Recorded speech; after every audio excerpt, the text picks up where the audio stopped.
All right, it looks like that we are live. I hope that the chat is working just fine. Hope that the music is okay. If not, someone please let me know. Cough into your elbows, folks. All right. So just to jump right into it, what I'm gonna what I've been doing a little bit of every day is I've been oops, hold on. What I've been doing is working on the Galler's Gazetteer book. I've been taking a lot of the things that people have submitted and just working through them. The first step is usually just getting it all into a nice format like this, so it's something that I can look at and read, and it's going to make sense. And then the sort of second step is to go through and sort of look at all these features and just do a first general pass and try to get it into a good form, making sure it's following a few very general rules. We want it to tell a very strong story. We want the features to support that story. We want the features to make sense within the rules. We want them to parse. We want them not to have any loose hanging ends. We want them to all make good sense according to 5th edition. And then finally, we want to make sure that it's balanced. It's not overwhelming another similar archetype, and it's not taking something else's place, and it's not the best option always. So that is the process, and that is what we are going to do. Okay. So I've gone ahead and blacked out the name of the person who submitted this because I don't want to expose him to anything. But right off the bat, it's going to be a barbarian primal path. They call it the Path of the Gladiator. And the first thing I notice about that is Gladiator sort of kind of hits me the wrong way. When I think of a gladiator, I think of someone that's in a city. And barbarians are usually sort of primal in nature. In fact, that's probably their defining feature is a primal path. So I think right off the bat, let's read their flavor text. They included it. Those who survive with strength, speed, and wit, they live for combat, wealth, and company. Oh, that's all right. So it's not just fighting for fun. They also want wealth and company. That's cool. Oh, but they are not the gladiator. Now, see, I kind of think that's bad flavor text right there. Sort of hypes you up and then lets you down. Gladiator survives and lives for glory. All right, there we go. Boom. Bingo. With every victory, the gladiator's power grows. People wish for the gladiator. They want to be with the gladiator. Okay. That is kind of overdone, so let's get rid of that. Simple raise of their hand, the gladiator can cause a myriad of cheers, even those the power wish otherwise. Even if those in power would wish otherwise. Haha. So this is that moment in the movie, which is okay. I like sort of recalling that because...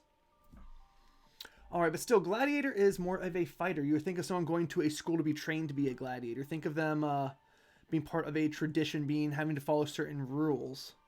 And that's really not what a barbarian is. But the idea of a warrior who fights for sport, that's perfectly within a barbarian's tradition. So maybe instead of gladiator, let's call it a pit fighter.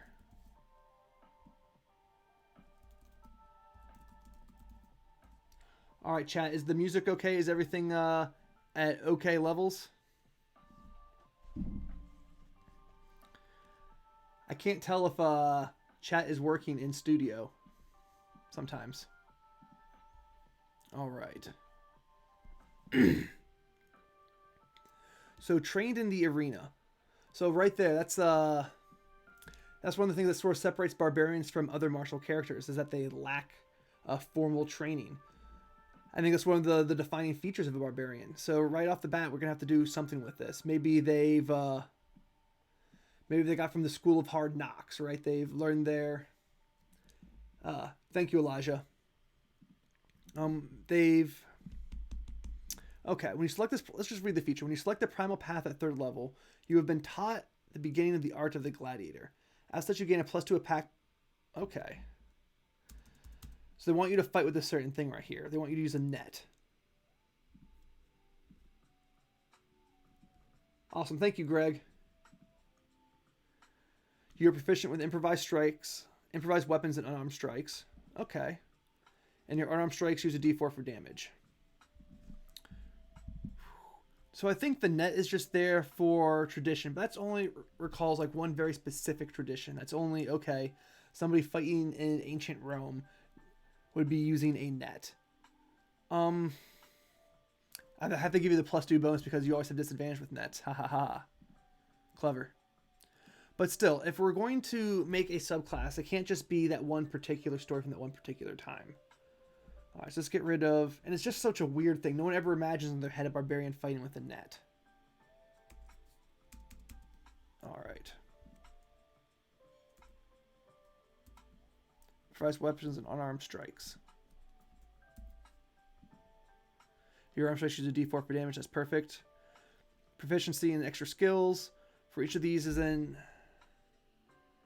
If you're already proficient with these, you get another one instead.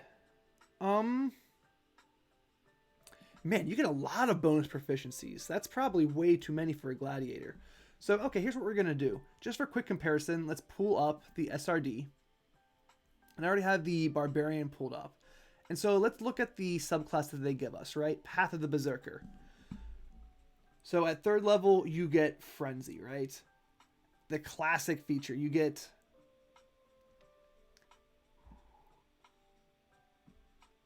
you get a bonus on...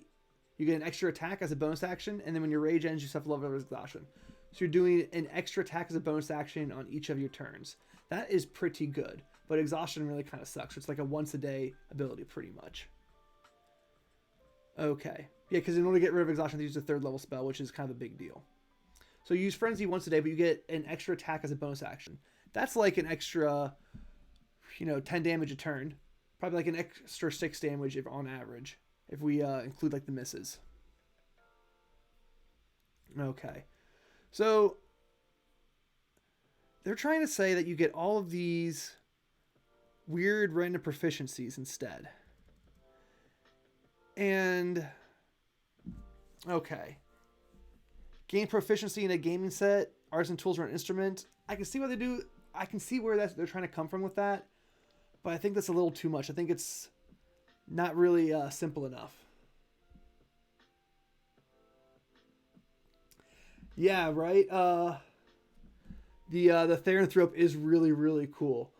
We got a lot of feedback on that. By the way, the 4th playtest packet is in the description for this stream. The Therianthrope is, in case you haven't seen it, it is it's a lycanthrope class. You get to choose a type of werebeast to become.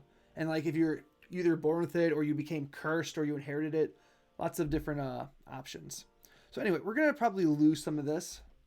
All right, but this is their signature feature. Your signature feature is proficiency in improvised weapons and unarmed strikes and some bonus proficiencies and skills. That's not really what a barbarian's 3rd level feature should be. I see why they're doing it, but it's all just pretty much ribbons, right? Improvised strikes, I mean, who's going to use a D4 if you're a barbarian when you could be using your D12? So this is cool, but it's all just ribbons. So we're going to have to come up with a signature ability. Okay. We'll come back to that. We'll come back to that. All right, crowd favorite. Starting at 6th level, you have developed an intimidating aura and reputation that tends to precede you. So, man, you're just better at intimidating. So why do we even get it right here? All right. I think we're going to do that, right? So just temporarily, we're just going to move this text right here. Actually, I like that flavor text. You develop an intimidating aura and reputation that tends to precede you. Awesome. You don't even need to say you gain proficiency because you get it right there. Boom. Awesome. You can also add your Constitution Mire to any charisma check. That is really cool. I like that a lot. That's going to stay.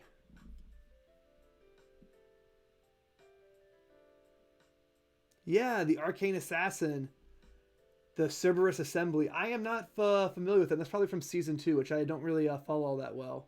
The Arcane Assassin was actually the brainchild of one of my friends from back in high school. So I'm really glad to see that folks like it. I like it a whole lot too. I think it has a lot of potential to be a cool class. Okay.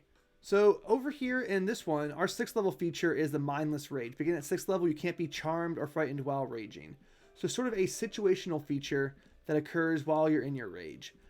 It's not pulled up here, but I'm pretty sure the 6th level feature for the Pact of the Totem is just a ribbon. Like you can see far away if you're an eagle or something like that. You can move extra fast if you can carry extra stuff if you're a bear. So something that is something that's pretty minor. Okay. I mean, this is actually pretty good, but it's not going to come up all the time. So this might be about the same right here. Oh my gosh, there's even more. Additionally, you can catch the eye of an observer. Must succeed on a wisdom saving throw or be charmed for you for 1 week. What? That's crazy. That is crazy. Okay. Oh, see, look at this. So this is everyone pay attention right here. So this is a classic design mistake. People will put things in here and they won't put an end for it, right? This target make a saving throw at the beginning of each day if they not interacted with you the previous day. So you know what? Okay, never mind. Erase that. Forget what I was going to say. They actually did this. A lot of times when people make a feature, they forget to close it off. They'll begin something and never, ever, ever end it. So this person actually went out of their way to say, hey, they can make another saving throw and how long it's going to last. 1 week. That's probably a little too much, and it's kind of weird for a barbarian, right? That's definitely not something you imagine them doing. I like where they're coming from this, like you could woo somebody in a crowd, but all right, we're just going to leave that be for right now. Okay, and so additionally at 6th level, they're trying to get you a fighting style. So, no. Okay? That's way too much as it is right here. You're already getting one feature that's supposed to be kind of a minor feature. And fighting styles are really great features. And there's something, again, that's sort of distinct to fighters, paladin, rangers. Classes that have been sort of trained traditionally with martial weapons. It's not something you really imagine a barbarian doing. So we're still going to have to give it a signature feature that makes it feel like it's a pit fighter or something, or some sort. Because we're not really having that right now. Maybe we can make it some sort of superior grappler. Or maybe when it hits you with something, you can do just extra bruising damage. Or, some sort of dirty tricks that you're used to bashing people. Or maybe we can do something similar to a monk where you just get better and better with unarmed strikes. That kind of makes sense, but it's also kind of weird. And here's the reason why. It's because you don't get your path until 3rd level. Okay, so in vanilla D&D, if you're designing things, this should be really weird because you don't get your path until 3rd level. So for 1st and 2nd level, you'll be fighting with your great axe. And then all of a sudden you hit 3rd level, you drop your axe and start fighting with your fists. And that's, that's kind of odd. But I think for Galdur's Gazetteer, we're allowed to sort of make a big old asterisk here. This is for advanced players. And I think we can make a design assumption that people are going to be starting at least 3rd level. All right. So this actually makes this kind of hard to design around because we still haven't figured out what their signature feature is going to be. Okay. With improvised weapons and unarmed strikes. So we just make your unarmed strikes do a huge amount of damage.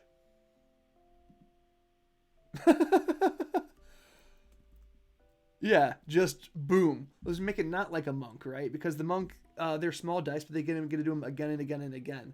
So they have smaller damage, but they have increased accuracy. And I think this is kind of okay. I like that. Use a D10 for damage.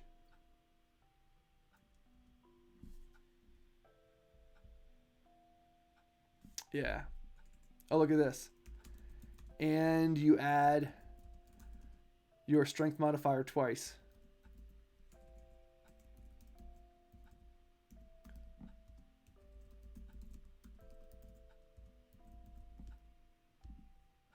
Modifier twice to the damage.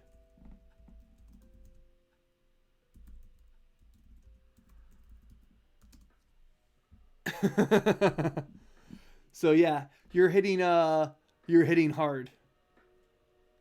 Your unarmed strikes, and improvised weapons.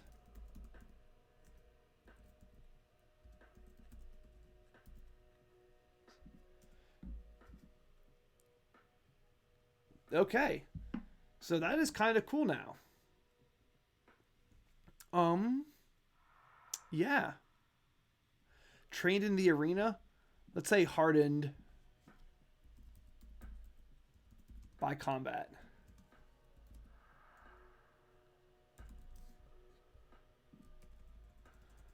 Or hardened by in the pits. Hmm.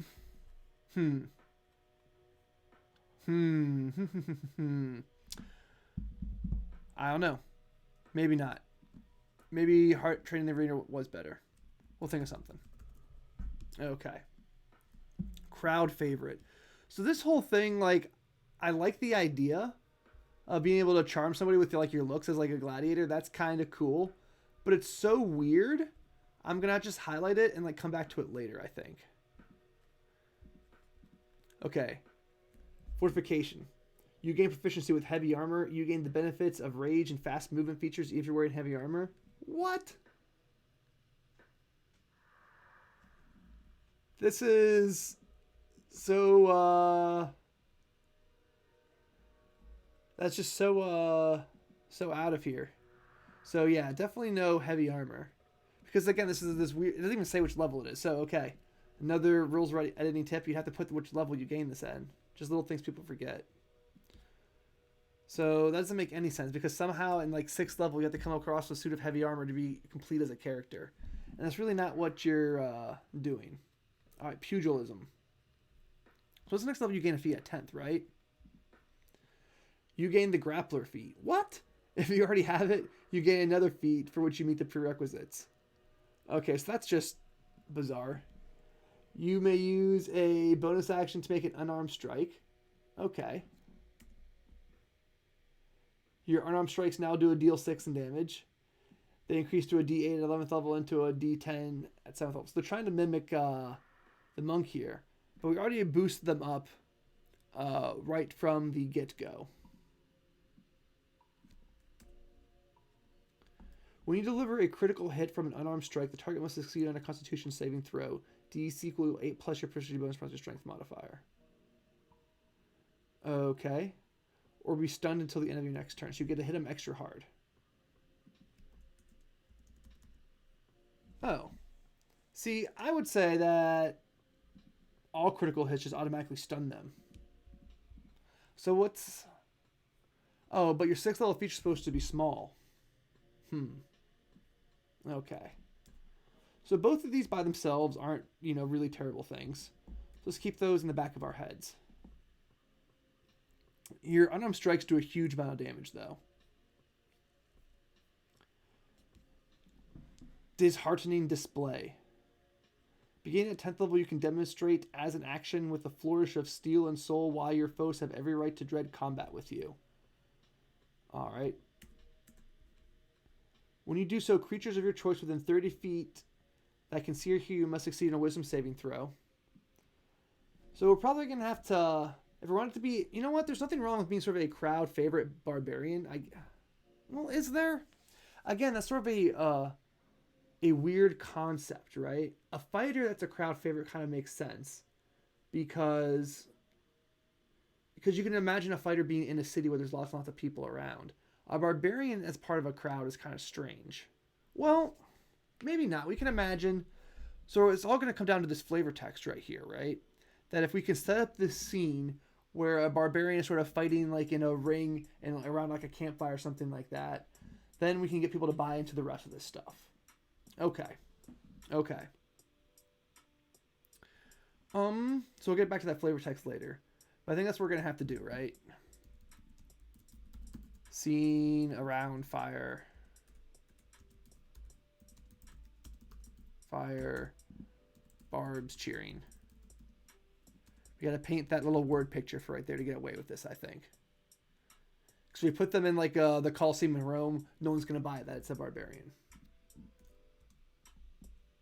Okay, so anyway, what were you doing when you made this so? Or be frightened of you?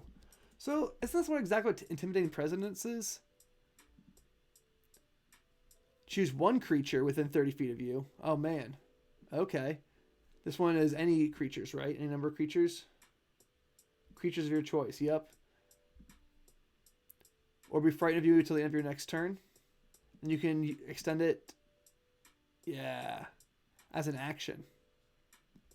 Woo. So this one is way better than that. You can use your bonus action to extend the duration. Just your bonus action. So it's like they took this one feature. It's like, hey, let's take this thing and just make it better. Which is really not what you should be doing, right?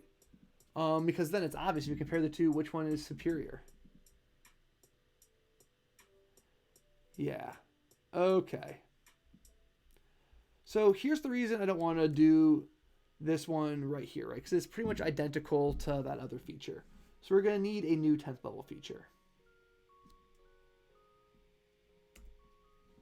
Although it does kind of make sense. You know what? Maybe we can slap down this weird charming feature into there. Into the 10th level. Or maybe we can make this pugilism one the 10th level feature. Yeah, what's this 10th level feature? You just can make people frightened and you continue it as an action. So that is pretty good. They already had one for a 10th level feature.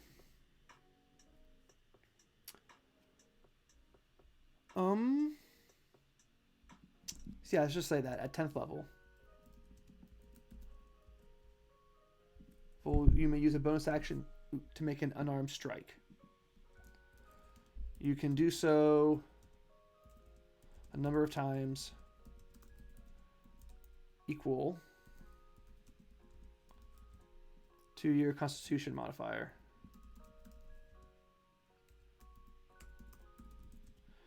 And regain any expended uses, yada, yada, yada.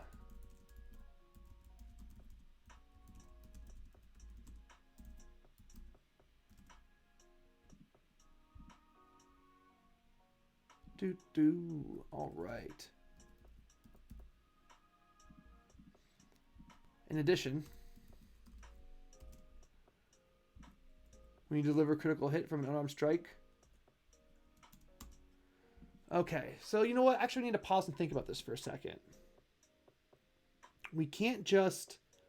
Barbarians crit a whole lot, and their crits are already super powerful. Right? They crit all the time because they have reckless attack, which gives them advantage pretty much whenever they want it. And they have that brutal critical feature, so when they give a critical hit, it's already super strong. So is it better to...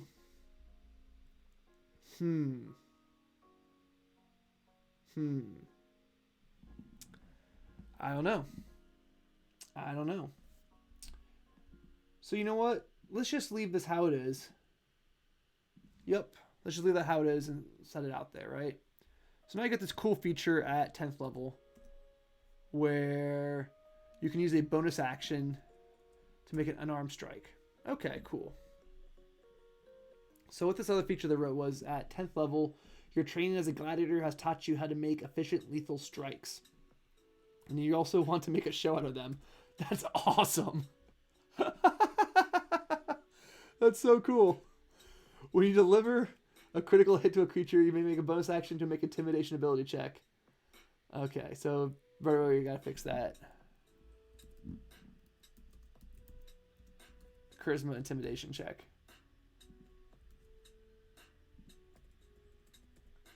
If successful, the gruesome attack is especially demoralizing for your foes to see and invigorating for your allies.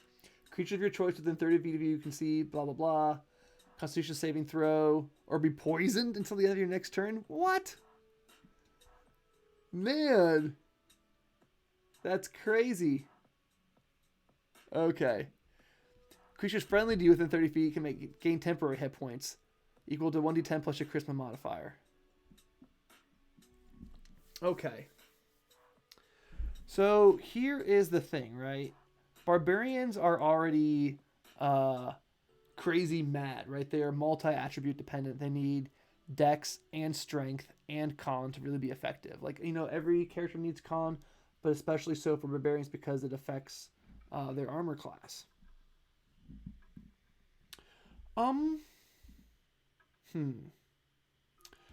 So what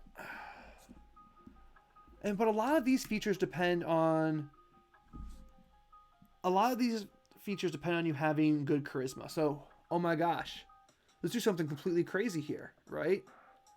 How about when you choose this archetype at 3rd level, you also increase your charisma? Why not? Crowd favorite.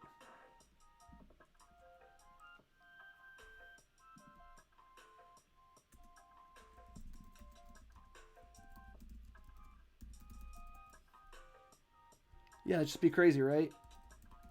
Increase your charisma score.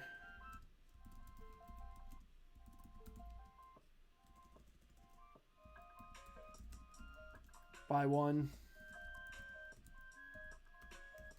to a maximum of 20. Yeah, just be crazy. Why not, right?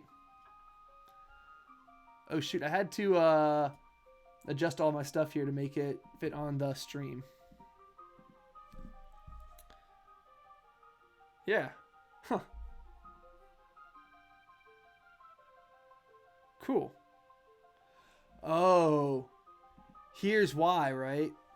Oh, they are one step ahead of me. You add your Constitution modifier to any charisma ability check. But these other things right down here, they require a charisma modifier for saving throws. So maybe let's just get... Oh, man. So let's think about this, okay? Maybe one or the other is going to be how we end up doing this. Maybe one or the other. I'm kind of favoring this just because it's so different. And it'll kind of throw people for a loop, like a barbarian subclass getting an ASI. Alright. Okay, but this thing is really cool. You kill your opponent so badly that everyone else is afeared of you. Okay. So, now that... Okay, so do we want to do it at 10th level? No, because there's something else that's going on at 10th level, right? This pugilism feature. This will be our 14th level. This will be our capstone feature. That makes sense, right? Oh, man, but they have another one down here. So let's just read it and see which one is better. When you reach 14th level, you become a master in dueling and can hone your senses down to a single foe. When you rage, as a bonus action, you may select a target creature within 30 feet of you that you can see. Blah, blah, blah. Until start your next turn, any attack roll made against you by the target has disadvantage. And any other attack rolls made against you have advantage. Oh, that's not very good at all. You don't want your capstone feature to be a trade-off. You want your capstone feature to make you feel powerful. If the target creature makes an attack, it uses an ability, blah, blah, blah.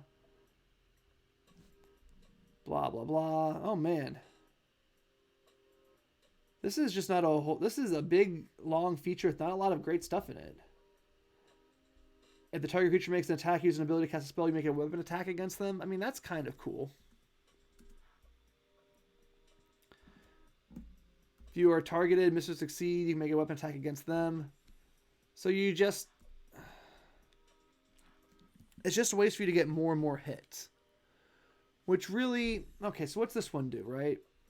When you take damage from a creature within 5 feet of you, you can use your reaction to make a melee weapon attack. So, in one situation, when you take damage, you can use your reaction to make a melee weapon attack. Once. So again, we don't want to just copy and paste another archetype's features. Let me grab some tea here.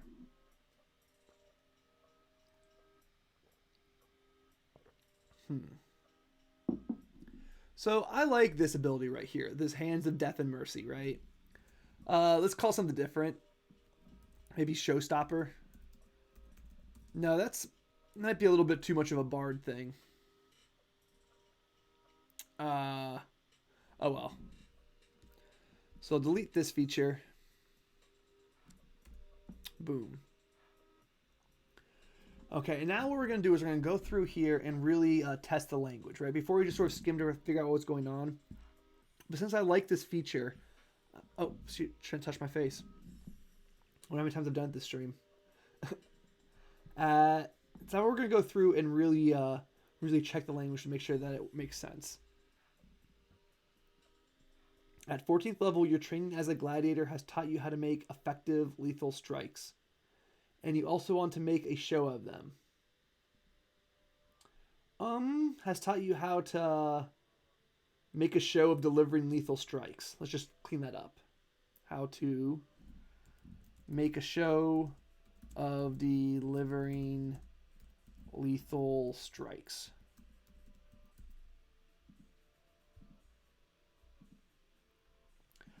Whenever you kill a creature, an enemy, or deliver a critical hit to a creature, you may, as a bonus action, okay. Whoo! Everyone pay attention, right? Snap out of it and zoom in right here. This is a huge issue, but it might sneak up on you if you're not paying attention. All right. Timing is huge in RPGs. When you kill an enemy or deliver a critical hit to a creature, when does that happen?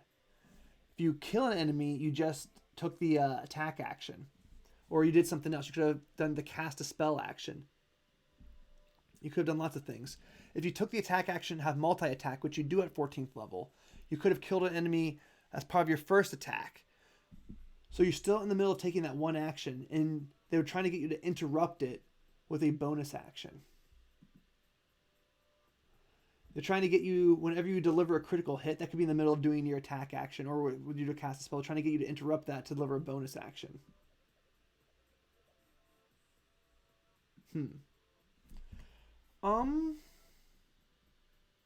Okay. So, we need to rework this right here. So, this should remove the bonus action requirement, right? Because it's not something that's going to happen every... So they put the bonus action on it probably as like a regulator, right? That you don't want to be doing it again and again and again and again and again. So there's another way to regulate this besides the bonus action. We can just say once a turn.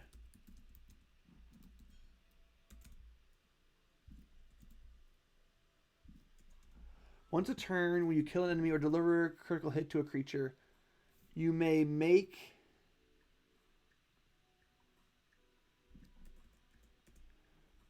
a charisma intimidation check. If successful. What? How do you know if it's successful? Okay.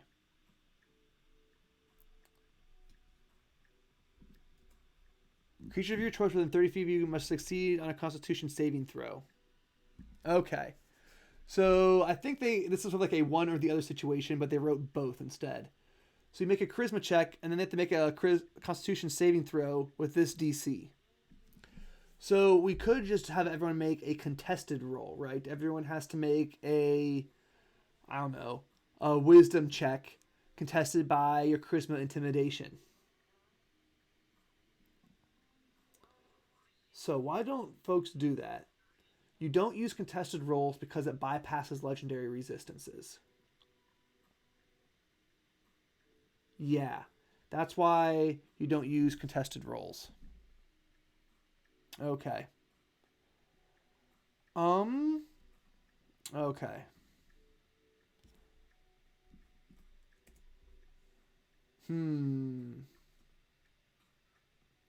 So once a turn, here, let's put this all on the same page so it's a little bit easier to read.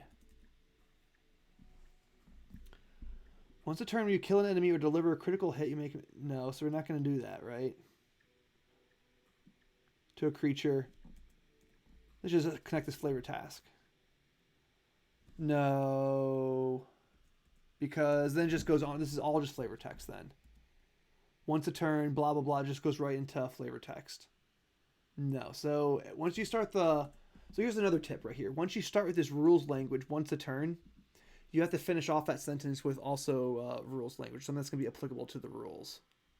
You can't just put one little element that's going to apply to how the game is played and then just surround it by all this fluff, because people are going to lose that. Once a turn, when you kill an enemy or deliver a critical hit, you can force blah, blah, blah.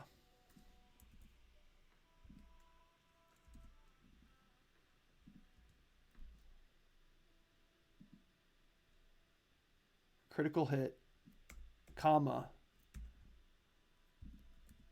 Once a turn, when you kill an enemy or deliver a critical hit, creatures of your choice within 30 feet.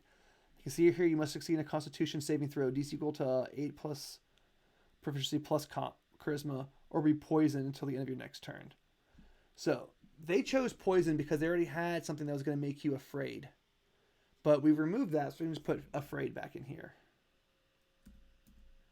Frightened until the end of your next turn. Okay. So just earlier in the stream, I was talking about how I didn't like the idea of just copy and pasting this particular ability, right? Intimidating Press, something that just made people afraid of you. And so I think it's a little bit different here because it has this little twist to it that has a little bit of story element backed in. That you're doing it to please a crowd. And you're also going to add temporary hit points to your friends. So, yeah, let's move this flavor text up here. Yeah.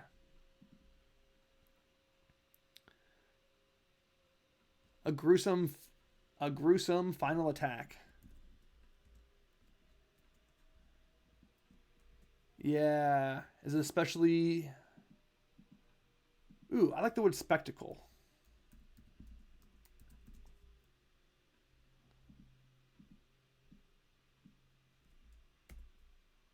Spectacle killing.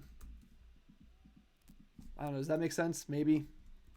Throw them question marks in there for right now. Gruesome attacks, especially demoralizing for your foes and invigorating for your allies.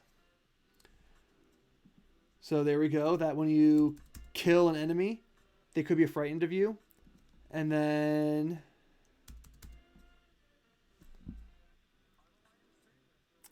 creature friendly to you also gain temporary hit points.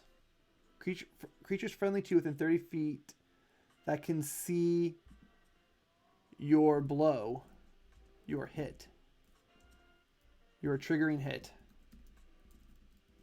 Okay. So before, the way that was worded, this little bit right here wasn't connected to your critical hit or killing blow. And so we had to do something to make it link back up. Because before it was just like, is this feature constantly on? It just says creatures friendly to you, so that's maybe all the time. Okay. Creature friendly to you within 30 feet that see your triggering hit gain temporary hit points equal to 1d10 plus your charisma modifier. So again, your charisma modifier, this barbarian is going to be like super, super mad. They have no dump stat except for int and whiz.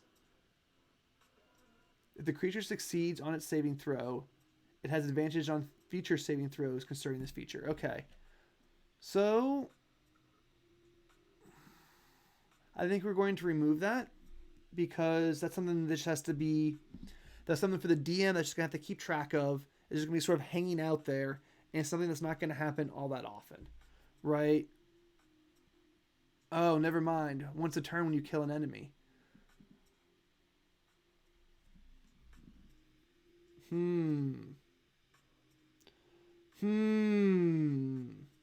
Okay. All right.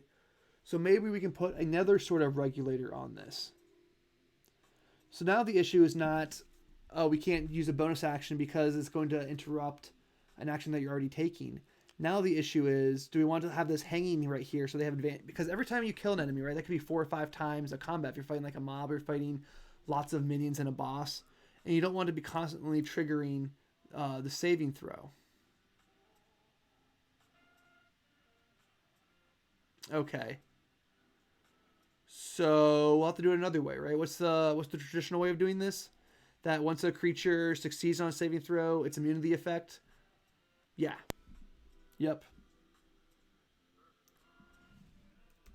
It can't be affected by this feature for 1 day. So, ooh, that's actually an interesting question. Can we use 1 day in rules like this? Most of the time it says 24 hours. I know in some magic items it says 1 day.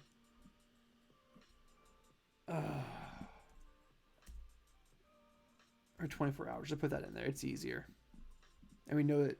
So 24 hours off the top of my head, I know it's easier and I know it's going to work. I'll go back and see if I can use the phrase 1 day in a rule like this. Additionally, if you attack a creature with 0 hit points, so this is just more bloat, right? It's just like, oh, it's easier for you to kill a downed creature, but you don't have to worry about that. Okay. Okay. So now this is starting to shape up a little bit.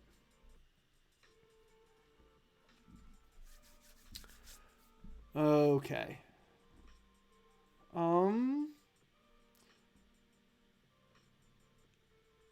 Pit Fighters. Survives and lives for glory. Survive and live for glory. Why would you survive with strength, speed, and fit? Okay, this flavor text needs rewritten, but I'll probably do that offline.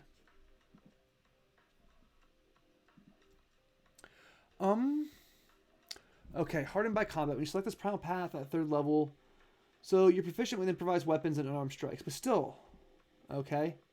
So here is the catch, right? That you were doing a D12 with your battle axe, but now you're doing a D10 in damage. So your damage die went down, but you're adding your strength modifier twice. The catch is that your unarmed strikes are not weapons.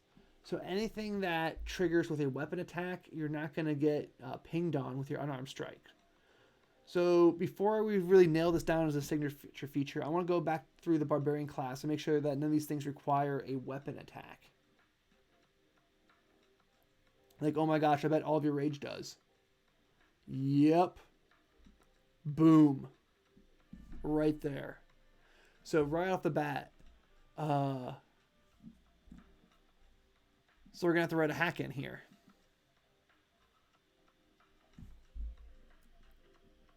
Use a D10 for damage.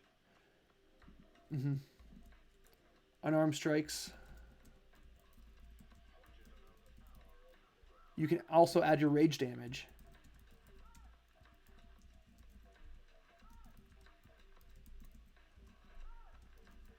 To your unarmed strikes and attacks with improvised weapons.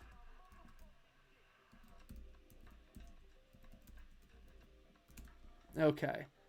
So that's not really, that's a good example of what development is right there. I didn't really add anything. I did was clean this up so it actually works within the rules.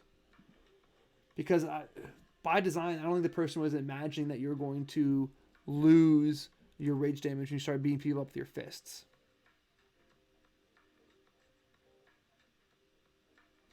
You know what? That's a really good point, David. Unarmed strikes is a weapon attack, but not an attack with a rules weapon. I think that's exactly what we see right here, right? Is that in rage, you have to make a melee weapon attack. So is this a melee weapon attack, or is this a melee weapon attack?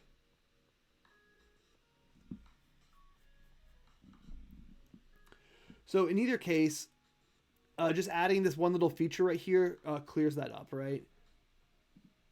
Because I know what you're saying, David, and I think just the way this is worded right here, you can actually read that either way.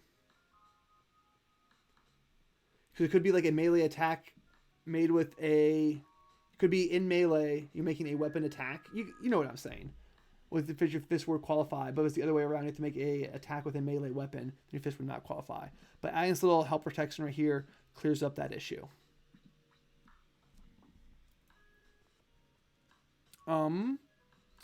Okay, but is that good enough? Is that really something, is that, when you look at that, does that compete with Frenzy? That's the real question. And I'd say just right off the bat, by itself, no.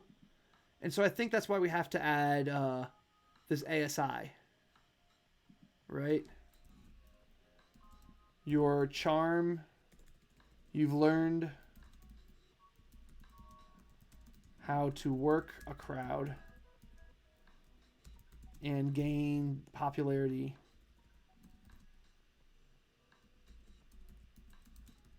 needed to survive.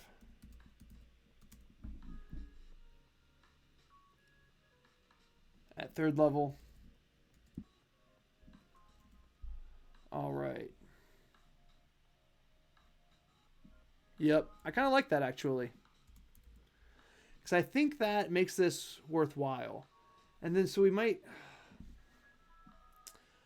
So here's the thing. This thing... It's kind of weird, but I kind of like it. I think it might be overpowered, right? Okay.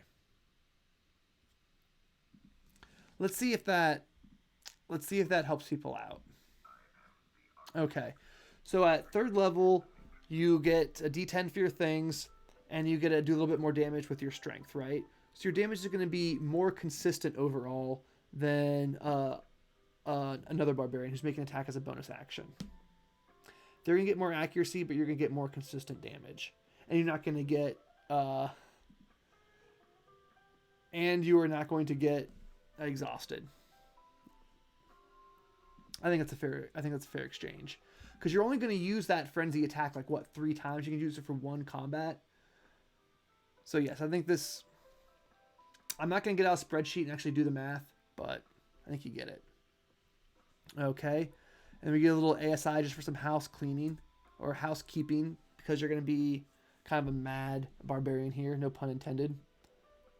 Starting at 6th level, intimidating aura and reputation. So you get expertise in performance and intimidation. That's pretty good.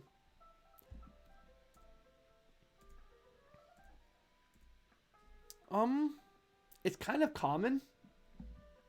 Like expertise is something that's kind of handed out all the time, but I see no real reason to change it.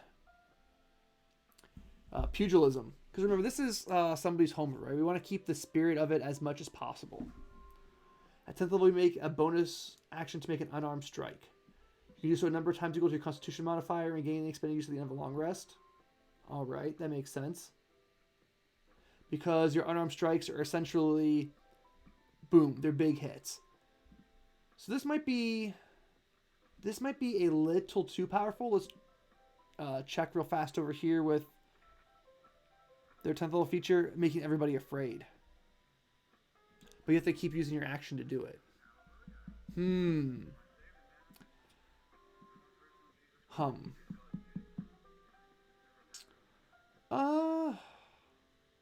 Okay. So one way to look at this is very similar to Frenzy, but it doesn't have the drawback. You're still going to be able to do it only a limited number of times per day. Probably the same number of times, because Frenzy, you're only doing it like 3 times a day because exhaustion is such a pain to get rid of. So you're getting it 7 levels later. And you get this other little thing right here. You know what? We will leave that, and we'll see what... we'll leave that. I'll think about it for a while, and in the worst case scenario, we'll just see what the playtesters say. Which is the whole reason we're doing this. Oh. And this is this weird thing right here. Alright. Oh.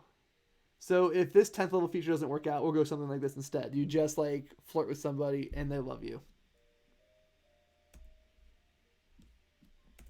Oh, shoot. That disappeared. Okay, we're almost done, folks. Just a few more minutes and we'll get this all out of the way. Spectacle killing. You know what? Is there a... Can I get a synonym for this? Display. Exhibition killing. Oh my gosh. Pageant killing. Performance killing. Oh man. Ah. Okay, let's just keep spectacle for now. Oh man. Performance killing sounds pretty brutal. At 14th level, your training as a gladiator has taught you how to make a show of delivering lethal strikes. A gruesome attack is especially demoralizing for your foes to see and invigorating for your allies. Once a turn, when you kill an enemy and deliver a critical hit, creature of your choice within 30 feet of you that can see or hear you must succeed on a Constitution saving throw. This DC, A plus Charisma, or be frightened until the end of your turn. creatures friendly to you within 30 feet that see your triggering hit gain temporary hit points equal to 1d10 plus your charisma modifier. If a creature succeeds on a saving throw, it can't be effective for 24 hours. I gotta move that up here.